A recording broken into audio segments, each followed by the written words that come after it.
Morning guys.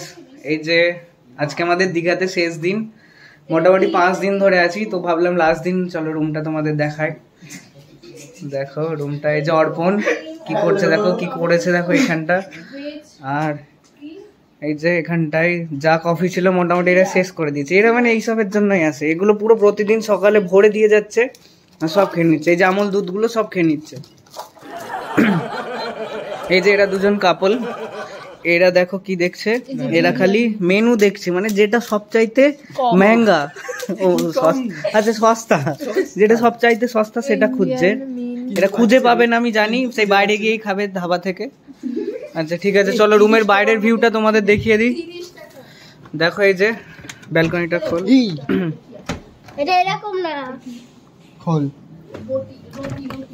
হ্যাঁ এই যে এইখানে এই বিল্ডিংস গুলো হচ্ছে। আর রুমের লোকেশনটা বলে দিই, রুমের লোকেশনটা হচ্ছে দীঘা থেকে ঢেউসাগর পার্কের দিকে এসে মেরিন পার্ক, দারুণ সুন্দর। আর এর একটা সুইমিং পুল আছে, সুইমিং পুলটা একটু বাদেই আমরা যাব স্নান করতে, তো তখন দেখাবো। আর এই যে এই হোটেলটাও বেশ সুন্দর, বেশ লাক্সারিয়াস, এটারও পুলটা তৈরি হচ্ছে, তো হয়ে গেলে আমরা এটাতেও আসবো নিশ্চয়ই। আর চলুন, এই যে আমাদের বেডগুলো, আর বাকি তো এই যে ফ্রিজটা আমরা ইউজই করছি না। আর বাকি এটা তোমাদের সামনে তোমাদের মিকি।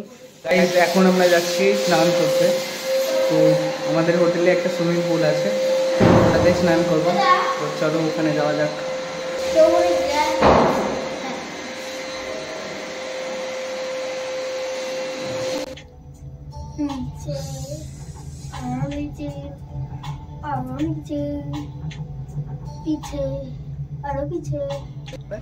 আর এই যে হোটেলের বাইরের ভিউটা বেশ সুন্দর, চারিপাশ দিয়ে খুব সুন্দর করে গাছপালা ডিজাইন করে লাগানো, আর হোটেলটাও ভীষণ ভালো, তো দেখে নাও হোটেলটাও এক নজর। আর এই যে ফাইনালি চলে এসেছি আমরা পুলে, তো এখন স্নান করে নেব। এই যে বর্তমানে আমরা এসে গেছি স্নান করার জন্য, এবং এই যে আমাদের পুল, কিছুক্ষণের মধ্যেই আমরা থাকবো পুলে, আর সব কিছু যাবো পুলে। তো ফাইনালি আমরা পুলে নেমে পড়েছি, আর স্নান করতে করতে ভীষণ মজা করেছি, কিন্তু ক্লিপসগুলো ডিলিট হয়ে গেছে কিছু কারণে, তো দিতে পারছি না। তো ভ্লগটা আজকে এখানেই শেষ করব। আর তোমরা যারা যারা ভ্লগটা দেখলে, এটা খুবই ছোট হয়ে গেছে ব্লগটা, তো আমি চেষ্টা করব পরে আর একটু বড় করে ব্লগটা বানানো। তো চলো টাটা, সবাই ভালো।